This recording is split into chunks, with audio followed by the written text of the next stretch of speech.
What's up, guys? This is Grips for Grips.com, and today I'm going to be bringing you yet another live video of me playing 4 tables at Tower Gaming. Just going to, play it out, see what happens, walk you through my thought process as decisions come up. I just jumped on the first 4 tables that were available. On the left side, we have 2 tables of 50 cent a dollar, and on the right side, we have 2 tables of 1-2. I'm hoping that the tables will stay together and not break. 'Cause I'm not really in the mood to find more games, but you know, should it come to that, it's not going to be a big deal for me to add some more games. I have no information on these players. It's my first time playing at these limits in a while, so I'm kind of going in blindfolded. Hopefully, though, people will pretty quickly reveal their styles of play, and we can figure out what will be the best methods to capitalize on their bad tendencies. So, as with most sessions, I'm going to start out by playing pretty snug. I'm not going to be looking to make crazy plays just off the bat. It's good to establish a tight image before you try to do anything crazy, such that when you do decide to make a play, you'll be much more likely to be given credit for having whatever you're representing. The two players I do know about are Red Lantern and Bebo. I know that Red Lantern is a pretty tight regular, and Bebo, all I know is that he is a regular of sorts. I don't know much else other than that. The ace-5 suited, I didn't hit the board hard enough, and it's a really nasty board where my opponent is going to have hit it quite a fair bit, so I'm just going to check and hope to show it down. Fail that, I'll just let my opponent win the pot. It's a small one, so I really don't mind giving it up. And gonna have to call with the ace-jack since we're playing heads up, and you know, call down at least 1 or 2 barrels here. Once he checks, I assume that I had the best hand. The king could make it so if he has a weaker ace, we're now chopping, and he could also have trip kings now, but I'm not looking to fold my hand just yet. And the queen changes nothing except that if he had a queen, now that beats me as well, so I'm really just chopping with any real hand, that being an ace, losing any king or ace and king or queen, and beating the pocket pairs. But given that he checked back the flop, I don't think he's going to just start randomly bluffing after he's made that decision. So I think he has some sort of real hand, most likely a king, as I think he checked back weak ace. So I think we're dead here pretty much every time.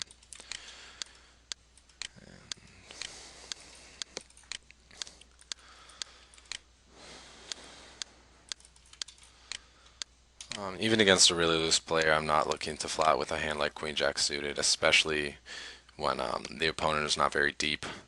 The deeper they are, the more willing you should be to flat with a wider range. But then again, you don't want to take it too far, especially going to like Jack 10s and 10 9s and stuff. You're going to find yourself dominated a lot and be losing a lot more big pots than you'll be winning. And in the case against this guy, like we're so short that even if we do flop like a nice draw, we're still not going to be able to get a lot of money. Ace Jack, I'm just continuation betting because flop top pair top kicker, it's probably the best hand, and I'm betting on the larger side because there are a ton of scare cards I don't want to see coming off on the turn. So if they're going to draw, I want to make them pay the maximum for their draws.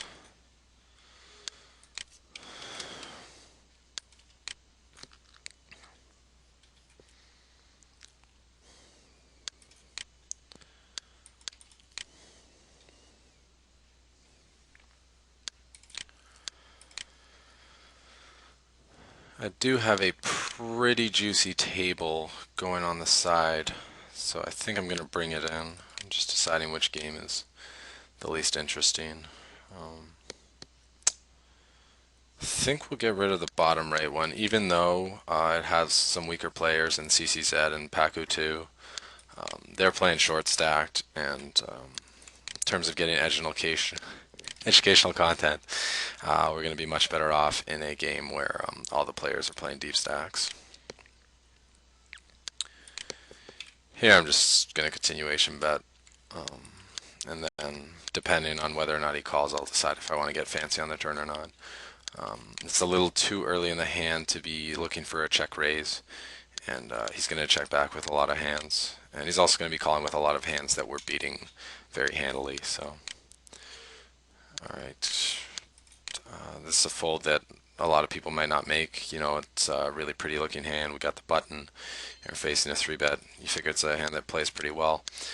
The problem is when we're only 100 big blinds deep, there's not a ton of stack behind for us to maneuver against our opponent. So given that, when calling 3-bets, I'm really just looking for hands that will, flop top pair, top kicker, or an overpair I can slow play, because most of the time in 3-bet pots, you're just going to be trying to get one pair and get it in. If you play a suited connector, there's not enough money behind for you to be able to see your draw, and if you flop a draw and you get it in, you'll just be flipping. So you're not, even though it seems like a good situation, you got a good looking hand facing a re-raise in position, it's not as profitable as you might think it is.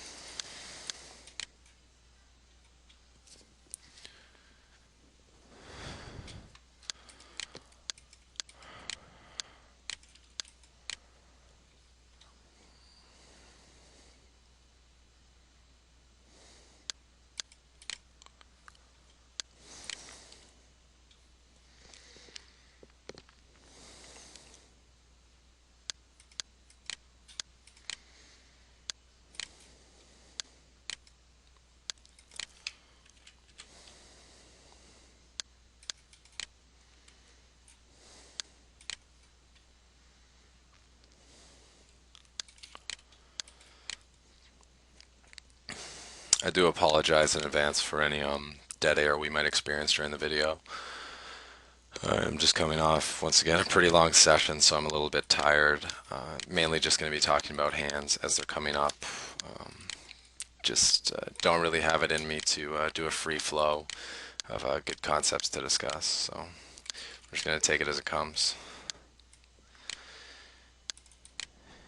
With the 8-9 suited, I figured that Raid is going to call our raise anyway, and if he calls our raise, we have less stack behind to maneuver once again. And being out of position, I'm happy to just take a free flop, hope I hit it, and if I miss, just lose nothing. Once they check through the flop, I figure no one hit it, so I'm going to take my stab. And if JLM S37 calls, I'm going to be betting a lot of rivers. Any card, 10 and up for sure. I don't really see him having a hand, but if he did, I figured it would be a 6 or a 5, both of which are going to be pretty afraid of an overcard on later streets. And also, I just think this player type is never going to show up with a deuce after flatting a raise unless it's pocket deuces. So I don't think I have to worry about trips there.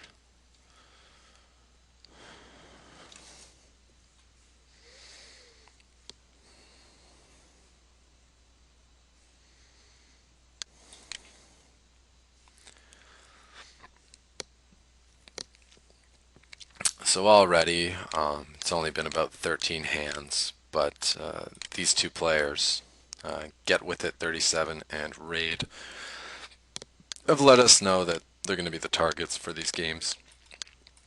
They are playing way too many hands, and they're going to find themselves in some tough spots, I'm sure. Going to take a stab with the 6, just king high board.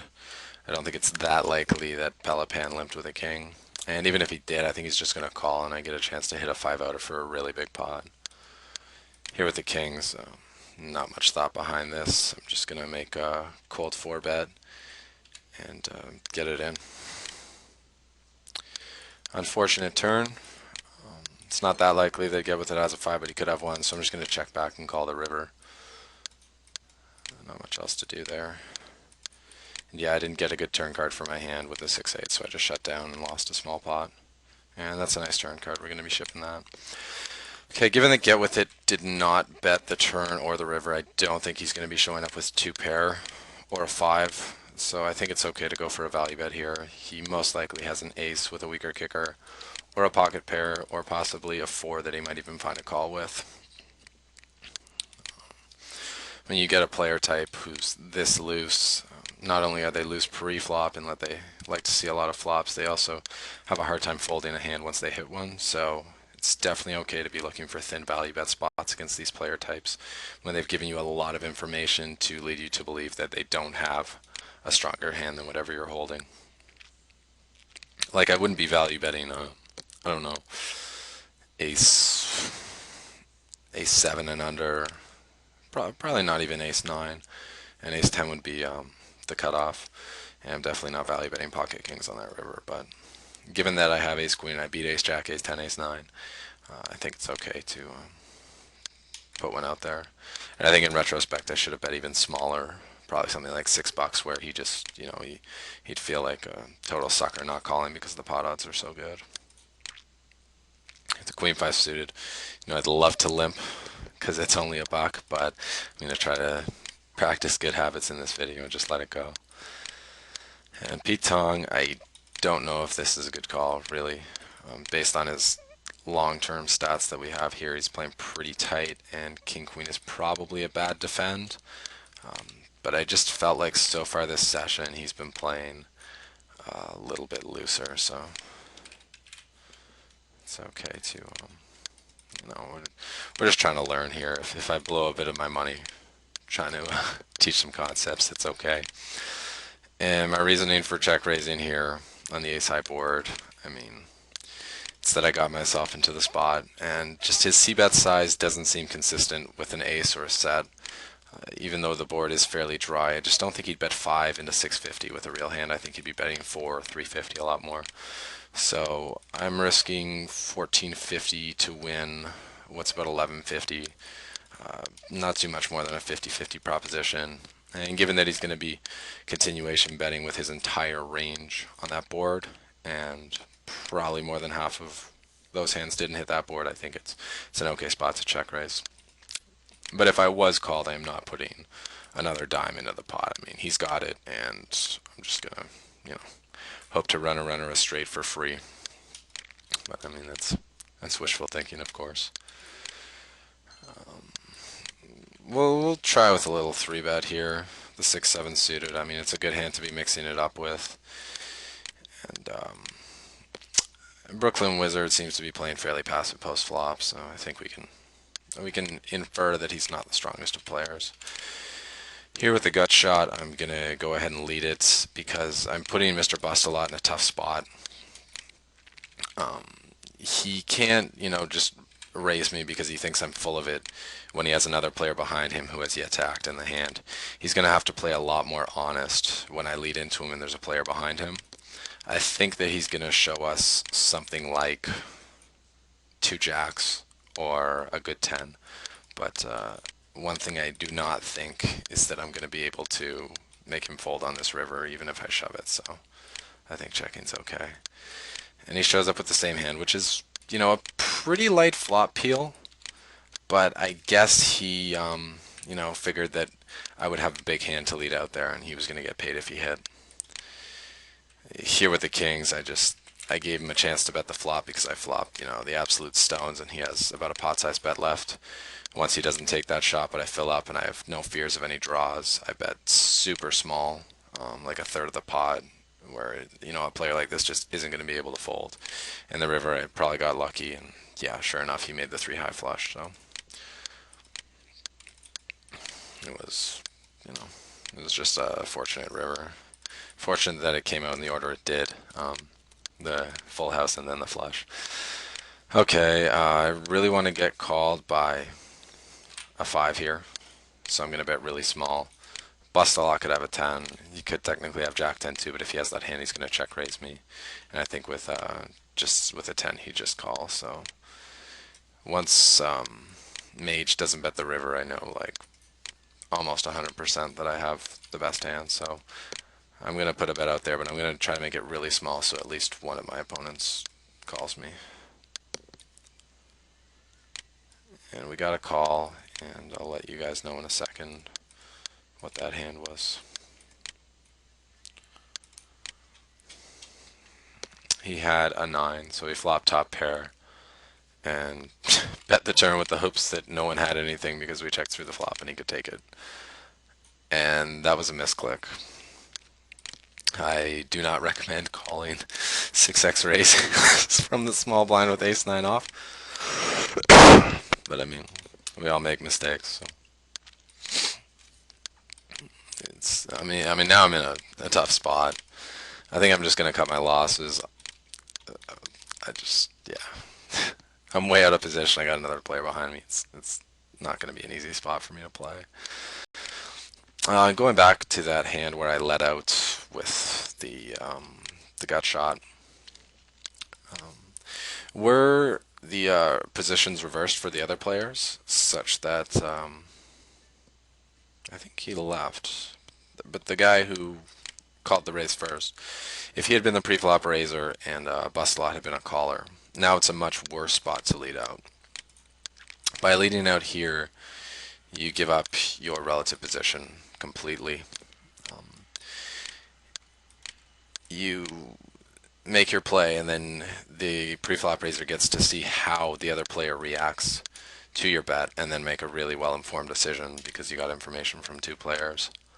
How many hands? Is two, so I don't really know much about it. I'm just gonna check call down, I guess, and fold here to the re-raise. So yeah, you want to pick your spots to lead out based on how much information is out there, and the fact that Mr. Bust-a-Lot has information being withheld by the player behind him puts him in a really tough spot because he's just a complete unknown at that point rather than someone who we can gauge his hand strength. So for that reason, it's a good spot to lead out with hands that you don't think are quite good enough to check raise, but also hands that are a little too good to check fold, sometimes mixed in with some crap, of course.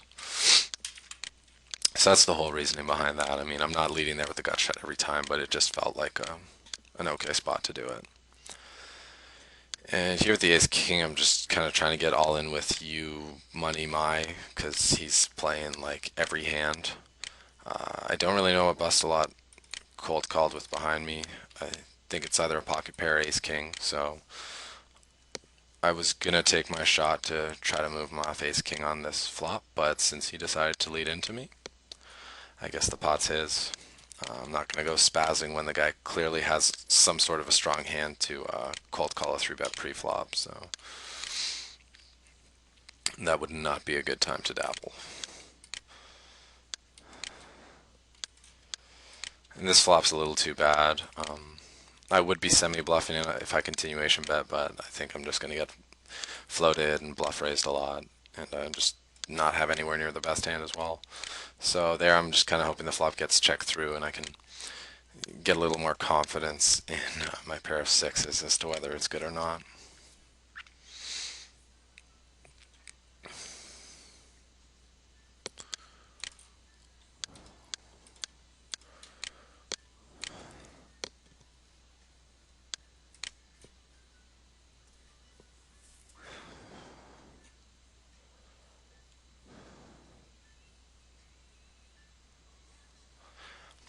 I know this guy's playing every hand, and I know I'm getting 3.5 to 1 and it's a min raise, but let's look at the big picture. If I flop a pair of aces, can I really call down the whole way? Am I really going to be showing a big profit the whole way when I do that? So I'm going to let that go. The Queen 7 suited has a little more post-flop playability, little less likelihood of being dominated. So it's, a less bad defend, but I still, I wouldn't be doing this in a bigger game. Once checks back the flop, I just kind of figure he doesn't have a king. But, he could be trapping me. I'm just going to bet small, try to get looked up by a jack or a pocket pair, and if he's got a king, then well played. So he doesn't, and he had He had a weaker queen, a queen four, so I guess against him that was a very good call pre-flop. How wide you're defending really just comes down to how wide they're opening. The thing is, it looks like the guy's opening any queen, so queen seven's a good defend, but it's also really tough to gauge during the hand whether he's got the queen deuce this time or the queen king this time. It's just it's tough to gauge everything out of position, as I always say. So don't ever feel bad about folding to a blind steal, even if it's a min raise. Like nobody's gonna give you a hard time about it. It's just good poker, really. So unfortunately, our mark on the bottom right table has left. But fortunately, I found a new game with quite a few weakish looking players.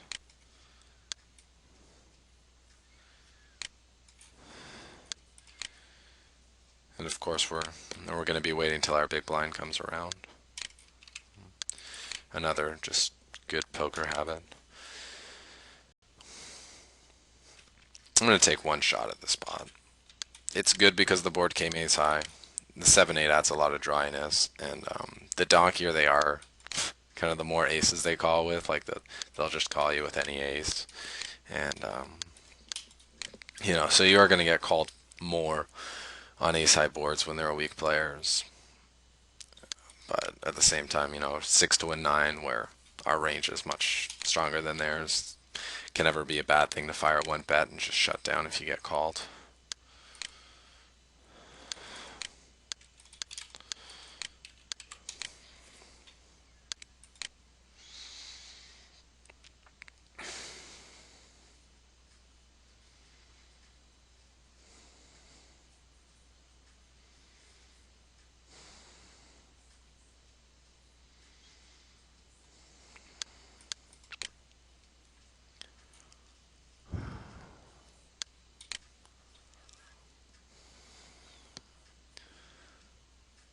So it seems like Damrod is a regular since he's on both of the tables we're on, and it's probably safe to assume he's on some other tables too.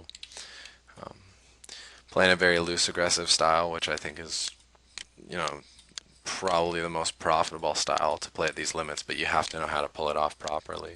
It's definitely not the easiest style, but if you can do it to a T, you definitely make more money than a tight player. Here, I could 3-bet. I think he's going to fold it. Yeah, he's going to fold 71% of my 3-bets. But given I have a hand that plays okay multi-way and a couple weak players behind me, I'm going to call to try to invite them along and realize the implied odds of hitting my set. Unfortunately, we miss, and we aren't going to lose much. It is an okay spot to stab, given that everyone checked, but with these guys being so short stacked behind me, they are much more prone to slow play and then check raise all in. So I'm going to check it back and take one more street to gauge the strength of everyone's hand. And for $2 I'll call, and on the river I'll make an evaluation. I think I'm probably folding to a river bet. And betting here serves no purpose. I could maybe try to get him off a queen, but I don't think he's going to fold it that much. I don't think he's folding any diamonds, so I'll just check, and nice hand on having the queen. You can have my $5. This Boobies guy just joined my other table too, so I think he's a regular as well. And with the ace jack, I just 3-bet it because this guy's like super loose. And I'm going to continuation bet because that's what I'd always do on this board. And hopefully he'll just check call, and I can check back the turn and snap him off on the river. If he check raises, it's a little tough.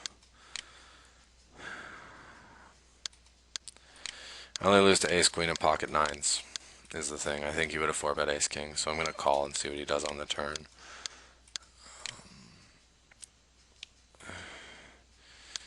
And he checks, so pretty sure I have the best hand, but I don't think he's going to call with anything worse, so I'm going to check back and hope that he bluffs at the river.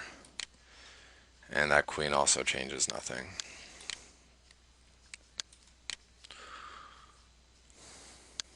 Now he checks. I don't think he ever has a real hand here, but if I bet really small, he might spaz out and stuff it on me. So that's what I'm going to do, try to get him to call me really light, and yeah, try to, and yeah, plan to call off if he shoves, because if he had a real hand, he would have followed through on the turn and or the river. What is going on here? This guy just limped? Alright. I wish I'd bet faster because it looks really weak with me taking so long, but whatever. When if it's blind on blind, the other guy limped in and he checks two on the flop, you should usually just bet the flop no matter what. I don't care if it's half pot, min, three-quarter pot, or like full pot, just bet it. It's you're gonna be winning that pot enough that it's a good bluff. Alright, I'm just gonna try to re-race this guy. I got a good hand for balance, and he's coming pretty aggressive, so given that we have position, I'm just going to try to put him in his place here.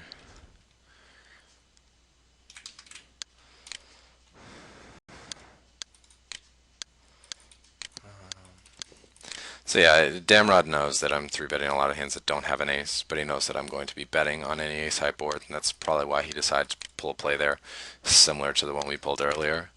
Unfortunately for him, we had the hand, and his play didn't work. Okay, now we made our flush, so we're just looking to get it in.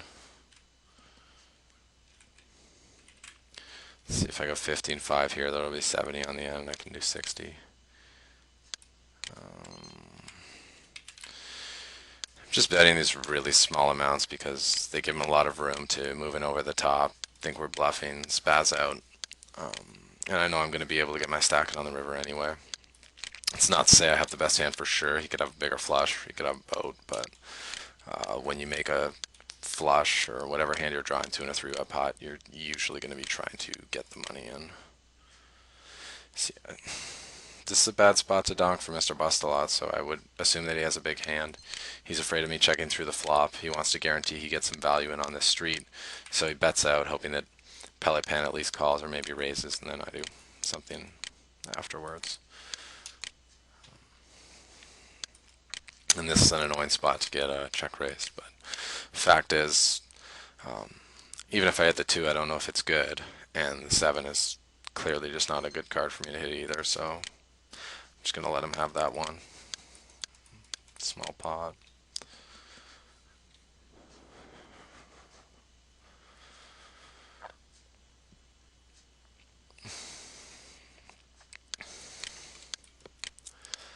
I think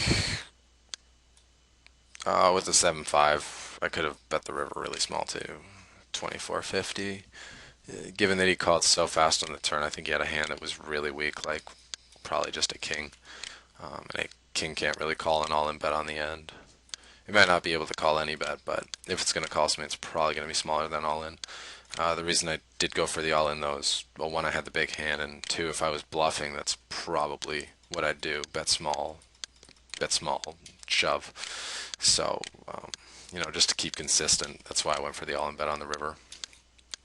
But it's good to experiment with smaller bets, and you can find out how light they'll call you based on what you bet, and if they fold, you can now bluff a lot cheaper, and instead of having to risk your whole stack there to pick up that pot, you could bet maybe half or a third of your stack even to pick it up and have the same success rate. So it's definitely good to experiment with different sized river bets, and that's a nice hand. Let's see what happened there. So we got to open to 4x, which is usually a sign of a good hand, and a 3-bet less than 3x. It's also usually a sign of a good hand. Boobies checks the flop to try to induce. Pistol he checks back, so he had a pair of 6s. Turn booby bets. Pistol he can't call because, Well, since boobies check the flop, he clearly can't have anything. And he calls the river shove with just a pair of sixes. So, nice hand, boobies. That's why it's nice to get big hands against weak players. They just don't know how to let them go. Here, we're just gonna see bet. Hope he hit a piece. And if he didn't, oh well. Yeah, we just isolated him here. This is a good board to bet whether you hit it or not, just because it's all suited. Unless he has a heart or a 10, he can't really continue. I don't think he ever has an overpair that he limped in. And, more than half the time, especially when the board's all one suit, they're not going to have a card of that suit. So, definitely good boards to take at least one shot at. Even if he has top pair, you could put a lot of pressure on him later, maybe make him fold. And of course, the lower the board is, the better, because 7 high boards have a lot more scare cards coming off than king high boards do. And here, I kind of think he has 10, given that he called twice. So I'm going to go for a big bet. I don't even mind just shoving it all in here. I really think he has a 10, and it's pretty hard for him to fold a 10 once he makes trips. Because what are the odds I really flopped a flush, right? I don't think he was drawing to the king high flush, so he definitely has a made hand. And when you think they have a made hand and you think they're in check call mode, you want to bet really big to try to extract the maximum value. And I guess this man is just crazy because he called us with a pair of 8s. And he thought the turn card was quite good for him because it made it less likely that we had a 10, because that's what he was supposed to be concerned about. Here with the ace-10, I'm just really dicking around. I mean, this guy's playing a ton of pots, so he's got a lot of crap that's going to have to fold to a re-raise, and we have position guaranteed for the hand. We have the button, so I think we have a much better chance of winning that pot than he does. Were he a tight player who's likely to have a big hand that will probably have us beat most of the time, then they'd have a better chance of winning. But if he's just got a bunch of crap and we've got the button, then odds are in our favor. So that's something interesting to note. The looser that the players open, if he squeezes, we're like going with this hand for sure, by the way. The looser a player is opening, the wider you can 3-bet, because the harder it is for them to defend. And even if they like to defend, the harder it is for them to have a strong enough hand to call down all the barrels. Good board to c-bet, but given that I have a hand that's effectively a bluff catcher on this hand, I'm just going to check. And on the river, I'll bet small. On the turn I'll bet small. On the river I'm probably going to bet equally small. That changes a bit in that I can try to get value from a king. So I'm actually going to bet big. And here I'm just... Okay, we're all in. We have second nuts. Here with the ace-king, I'm actually going to just call. I like going all in normally pre-flop, but the fact is we have a weak player behind us, and the min re-raise was kind of funky. So I don't really know entirely what's going on in the hand, but I want to keep pellet pen in instead of shutting him out and hopefully be able to cooler him. So that board just ran out real nice for us. He turned a sat, we rivered a sat, and we got all the money in. My game plan on a non-queen river was to bet small to try to get value from a hand like what he had, except for the fact that he made a set with it. Here I'm going to check back, let him bluff the river. Hope he just gets aggressive. And if he's slow played a big hand, good for him, but I'm never folding. And my hand looks kind of bullshit here, so hopefully he'll look me up light. That's all we can really do. He could call with queens the way we played our hand, but I don't think he has like much of anything. The way he's been playing so far, really crazy. Alright. Here, if you got a king nice hand, we do beat flush draws, we do beat counterfeit pairs, we beat straight draws. That's one of the hands we beat. Yeah, so I was going to bet small with the queens to try to get value from a 7 or a 6. I know that a 7 or a 6 can't call a big bet, or a pocket 8s, pocket 9s, 'cause it's king on the board. So I'm just going to go for the smaller bet. But once we hit the nuts, plans change, and our goal is to try to shovel the money in. It's nice of him to help us with that.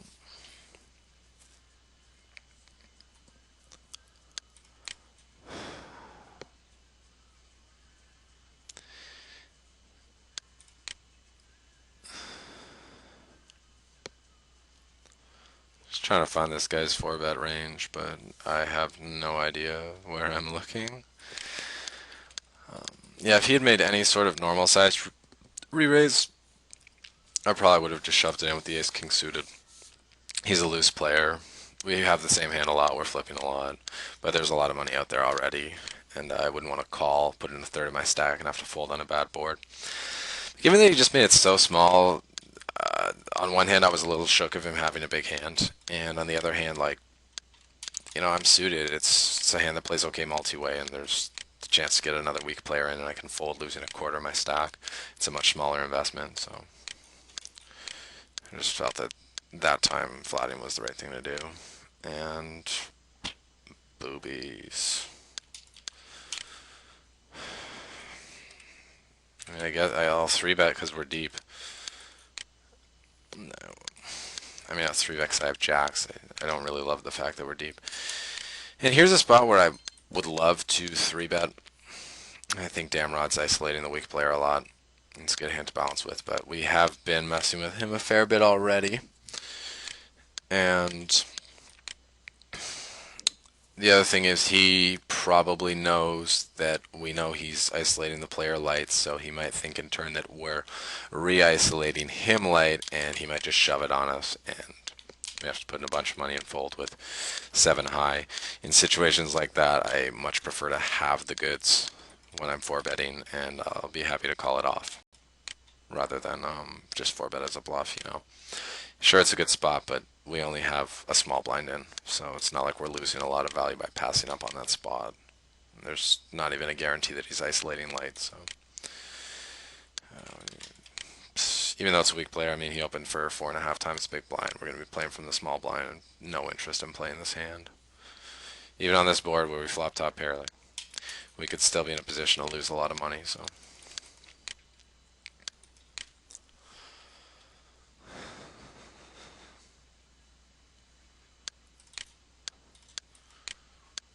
king's going to open, bet it down, maybe trap. And I'll be interested to see what they have, but I'll tell you one thing. If I was facing this bet, bet, bet line and I had ace-8, I would not be happy about it.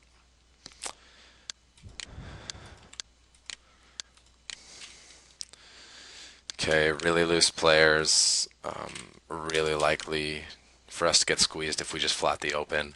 I don't really want to get squeezed and have to play a 3-bet pot with 9s where I don't have the lead, so I'm just going to 3-bet this guy for value and take advantage of the fact that he's opening too many hands and play my position and possibly my hand strength depending on how the board comes down. On that board, it's pretty easy. And he's folding here just about every time. He almost never has a king. He never has a big pair. And unless he flopped a set of 6s, like, he doesn't have a real hand that can go against us. He could have called with the 7-8 suited, which, if he did, we're going to see is going to probably cost him a lot of money, unless he spikes the river on us. I want to give him some room to think we can fold, so I'll bet about half the pot. He should still know he doesn't really have fold equity. But we're going to snap call, and he's got a set of 8s. So, moral of the story, don't call someone's c-bet in a 3-bet pot with pocket 8s, especially if you're out of position. Not because you can get coolered, but because on this board I'm just going to continue betting a ton of the time and you're going to have to fold your hand anyway, so it's just a wasted investment to call the flop. To be honest, I don't even like his call pre-flop. If he hits his set, it's really hard for him to get paid. He's missing his set a ton. He's going to have to fold a lot. And even if he gets a low board, where he can check call, feeling good about his pair. He's gonna get barreled off a lot. So I think it's a spot where you open your hand, but if you get three bet by a guy who's in position, you should definitely just let it go, move on to the next one. There, Queen Jack. I just want to isolate the weak player. He has been limping every hand, and I would rather play a hand heads up with the lead against him rather than a three-way unraised pot. Mr. Buslock called, but we got an ace high board, so we're going to continuation bet. The fact that we have a flush draw helps in terms of our raw equity, but we could have had the Queen Jack offsuit, and I'm still continuation betting that board 100% of the time. Here when he donks min, I think he has. He could have a pair and he could have a draw. He could have a better pair than us, but I don't think it's very likely. And if he has any draw or any pair, he still has about 20% equity by the river, so I'm going to charge him to make it to the end. I'm not just going to let him min bet down and control the action. That's a big no-no.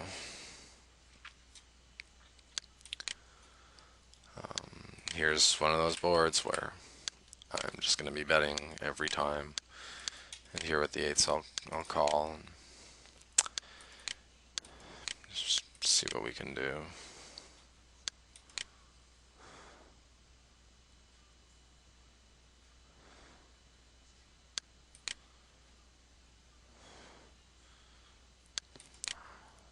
I'm just going to bet and hope James doesn't have anything.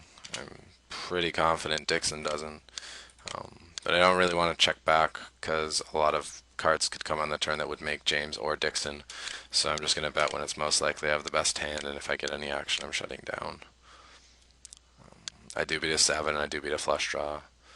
I do beat a straight draw, but I still don't think I'm going to call the river against this guy if he bets it out.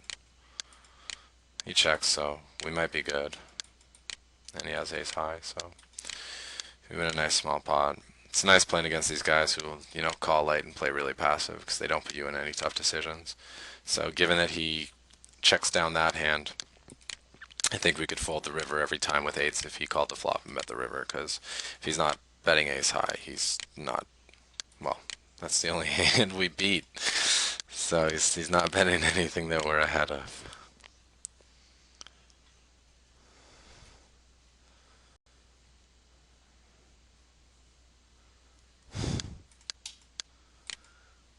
I know you guys are staying at home too. Holy shit. How can I hit every board, eh? Gonna continuation bet. If I get raised, I'm going with the hand. This board's really okay. Let's see. How often does he raise the flop? Again, I don't know where to look. His min raise is pretty strong, so we might be beat, but against this guy, I'm not folding this hand. He could have 6-8, we have equity. He could have top 2, which is very likely, in which case we have great equity. And if he's got an overset, more power to him. But, I'm gonna actually bet just a little bit less than his whole stack. So if he's on a draw, he feels like, he can still see it without putting all his money in and then fold on the end. Again, I could just be walking into the nuts, but some of these guys will call with a draw if it's not for all their stack. Whereas if you put them all in, they won't call. So if you don't mind the variance, it's okay to bet enough to leave them like 10, 20 bucks.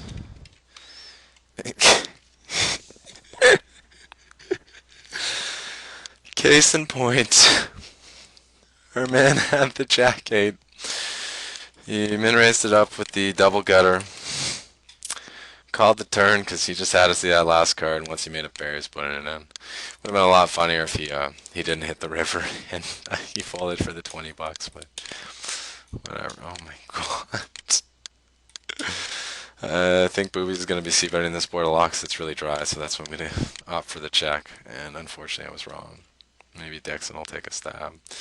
If Dixon stabs, though, my hand looks super strong when I check raise. So I'm just going to call.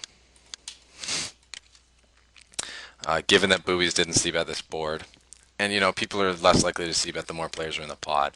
In those situations, it's okay to lead with your set just to make sure if anyone has any hand, like a 10 or whatever, money's going to go in. Now, I think that ace might slow Dixon down. So I'm just going to bet out and hope that Tempo Michi can't fold a 10. And if he has 2-3, nice hand. Dixon doesn't have 2-3 though. He wouldn't play that. I'm not betting too big because I know the board got kind of scary. But I just don't want it to check through again, even though I don't think the river's going to change much. I think if I'm going to get action, it's going to be on the turn, not on the river. And if he goes all in, I'm calling because he probably has fours. Okay, and it's a good river. Given that he bet the flop and called the turn, I don't think he has a draw very much, so I think he has some sort of made hand. He might think I'm bluffing this river. And yeah, again, if he's got ace-10 too, that's cool. He can beat us. But he doesn't. Probably made some sort of a hero call. Yep, king-10. So, if we check the turn, he's just going to check it back and we win a smaller pot. It's not like he's going to turn that hand into a bluff on the ace turn. So, I think we just have to lead out there and just make sure we get, we're trying to play for stacks when we flop a hand that big. On the flop, we didn't want to reveal our hand strength because our relative position sucked. But once we got that third guy in there, we have to go for it on the turn to make sure we get the maximum. And I think we're at about 45 minutes now, so I'm actually going to shut down. I hope you guys enjoyed watching this heater as much as I did having it. It's nice to have the hands because then we can look at all the various strategies to make sure that we get paid off the maximum. So that was pretty cool, and it was nice. I don't think we really lost like a single pot all session. That was more than, I don't know, $10. But I will check it out. On 345 hands, we are up $1,267.